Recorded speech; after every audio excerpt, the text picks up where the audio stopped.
Sorry sorry sorry, मी मारलं ग तुला. स्वामी मला माफ करा.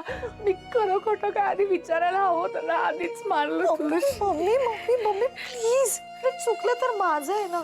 मी जर पर्स विसरले नसते तर हे सगळं झालंच नसतं. नाही ऐकून घ्यावं लागलंच नसतं.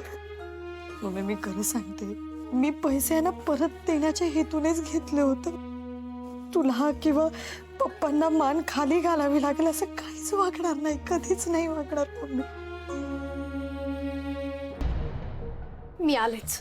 ए कुठे निघाली आता? त्या गौतमला जाब विचारायला की तो असं खोटं का बोलला. नको नको, काही गरज नाहीये. अगं मम्मी जाऊ दे ना तिला. त्याच्यामुळे तू ताईवर हात उगारलास. त्याला विचारलं तर काय प्रॉब्लेम आहे? मग काय, पहिले स्वतःहून पैसे द्यायचे जबरदस्ती आणि नंतर खोटं बोलायचं. अगं वेडी आहे का तू? उगाच जास्ती वाढवू नको. तू नवरीचा भाऊ आहे, उगाच आपल्यामुळे लग्नात गोंधळ नको. पण हे चूक आहे ना, मग कशाला सोडायचं? हे अजिबात बरोबर नाहीये मम्मी. अगं जाऊ दे ना, मी काय ऐकलं नाही आणि मी काय बोलली नाही. काही नाही काही नाही. एक मिनिट मम्मी, तुला कुठून कळलं हे? त्याने स्वतःहून सांगितलं?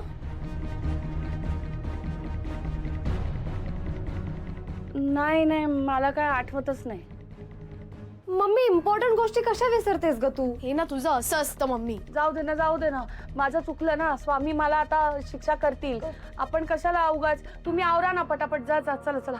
पमा पमा आशू, अगं काय हे, तुम्ही सगळ्याजणी अजून इथेच आहात? मुहूर्ताची वेळ जवळ आली आणि करवलीच नाहीये, असं कसं चालेल? चला लवकर आवरा.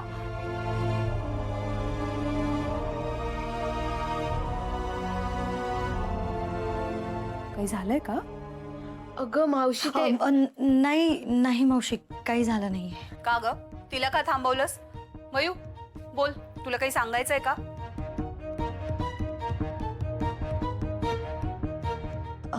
नाही अगं मावशी, तिला तिला विचारायचं होतं की ती कशी दिसते. हो ना, ते ना जेव्हापासून ती रेडी झाली आहे ना तेव्हापासून सगळ्यांना ती हेच विचारते, ती कशी दिसते. बघ ना आता, लग्न कोणाचं आणि नट्टापट्टा कोणाला करायचं आहे. अगं मग करू दे की नट्टापट्टा. शेंडेफळ आहे ते आमचं, लाखात एक आहे. जराशी मोठी असतीस ना, याच मांडवात तुझंही लग्न लावून टाकलं असतं.